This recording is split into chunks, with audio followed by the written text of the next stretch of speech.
there's a lot of hypocrisy in these deals these days. I find it somewhat confusing that my Republican friends here say, oh, we can't go over and speak for it. Well,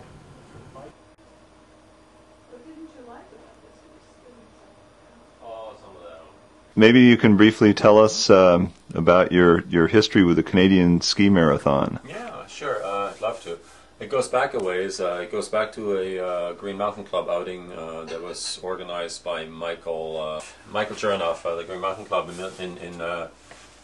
from Montpelier, and we went on a cross-country ski outing to Phillipsbrook Farm in northern New Hampshire near the Balsams and stuff. So I met this group that was out of Burlington in the area, and they were all training like crazy, and I was just along for skiing. So I asked them what they were doing, and they said they were training for the ski marathon, and it would take forever to, you know, basically make the first level, which is bronze skiing 100 miles. You know, it would take years to get there. So that was the bait. That's all I needed to know. And that was the challenge then, That huh? was the challenge, and that very year, I went to Canada with Eric Gildemeister to do the bronze. But that was also the very first year ever where they had to actually cancel the first day. The first day would have started in Lachute, but it was raining and it was frozen and there was standing water on the lake, so out of safety reasons they basically canceled the first day. They regroomed everything because it froze overnight, and everything would have been bulletproof, so they regroomed everything the second half, and so I skied the second half. And I thought that was pretty easy. You know, I bronze pin because they would have upset too many people that have come from a long way if they didn't get anything. So I kind of got like a half. I got a bronze pin for like half the thing. So how many Ks or miles was that in one day then? That was only 50 miles a day. Only 50 miles. So 80K, but no, you know, no baggage. So. And the first day, Eric and I went to Ottawa and had a great time there, you know. And then the next day, we both skied it. I think around there might have been. Well, I couldn't. Well, actually, I'll tell you exactly when it was. No, 2001 actually. Spring of February 2001. That's when this whole thing started. So this is the year 2010. You've just completed. So this would have been your 10th. This was Canadian. my 10th marathon. Yep. And then this here was my bronze bib. The bronze bib is in the thousands. Okay, that's you can tell that. That's the starting place, right? That was my start number. Yeah. 1,000 something. Okay, and then the next level is silver, where you have to ski the whole distance and carry a backpack with a minimum of 5 kilograms. In 2002, yeah, in 2002, oh my God, yeah, that's when that one year was. I tried the silver, and I ended up skiing with a guy from Germany, from formerly East Germany. He was a nice guy, Marcus, no, Hubertus something, and it rained during the night towards, you know, between the first and the second day, and everybody was putting cluster on their skis. And at that point, I had never used cluster in my life before, and I was kind of scared. And I heard all these horror stories about cluster, so I decided to use my old no-wax skis, which turned out to be an utter disaster because I got all my numbers punched except the very last section. The very last section, section 1 from Lachute. That would have taken me to Lachute. I missed that cutoff by 10 minutes and they wouldn't let me go through, and I was upset, but when I was in the bus, I was okay with it. The year after that, 2003,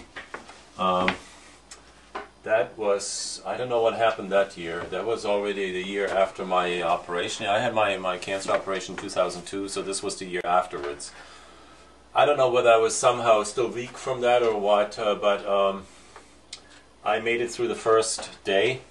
I had like 45 minutes left before the last control on the first day closed, but I was so cold. I was so cold that I couldn't talk anymore. My words were slurred. I literally had to force myself to talk. My balance was off, and I was shaking, and so I took myself out of that race, and that was a wise decision because I would not have made it the next section and Gold Camp and all. Anyway, then finally in 2004, I got all my sections done, and I finally got the silver. So the silver took 3 years to do. I got it on the third try. And then comes my series of gold. And what are the criteria for the silver? How is that different than the? Well, and then on the bronze you just skied 100 miles. Yeah. Okay, and silver you skied 100 miles, including a pack that that weighs a minimum of 5 kilos. And still make the checkpoints then. And still make the checkpoints. Yeah. Okay. Now the gold level is where you ski everything. And you carry a backpack that includes your overnight gear, sleeping bag, change of clothes, the food for Saturday night and Sunday morning because you spent the night under the stars. And under the straw or hay. Yeah, on straw that at the Gold Camp. The Gold Camp is at a farm, and the farmer provides hay bales to sleep on. And so you break out the hay bales and you sleep on that, and you hope that you don't get snowed on. One year we got snowed on. We had 4 inches of snow on our stuff in the morning. That was kind of nasty. And then it was not this past year, but last year it rained for an hour and a half during the night, so I had water dripping on my face and the sleeping bag gets wet. Very, very pleasant sleeping arrangements. And once you have done gold 5 times, that means you get the gold pin and afterwards get these bars. I can show them to you in a minute if you want me to. Then you qualify for the permanent bib, dosal permanent, and that is like the highest level. Okay, then you're one of the golden boys or golden girls, and this is it. 242. Okay. And it is 2 times 11 squared. Right. Since I teach math, this was one of the ways I kind of occupied my mind and my time. And for those who don't speak French, it says. Well, permanent bib. And coureur de bois. Coureur de bois means wood runners, and these were the old the trappers, the people who that ran the trap lines, ran through the woods. Yes, and so that's that. Yes, and I will now have. Oh, this is also nice because this happened on our 33rd wedding anniversary that weekend, and then, so from now on I will have the number 242 even if I ski just one section. So that's cool. I really wanted this, and yeah, this is the loot. I don't know whether you can see this here. This is coureur de bois. This is the bronze. It's a rather nice. I kind of like this thing here. It's a skier with a shed in the wood. The camera isn't totally. Yeah. Okay. Yeah. So that's that. Yeah. Silver. I don't even know what silver. Oh, silver shows the same thing. It's It's just in silver. All right, and then here's the golden pin with the same motif. Mm-hmm. And once you've reached these 3, then afterwards you don't get a pin anymore, but you get your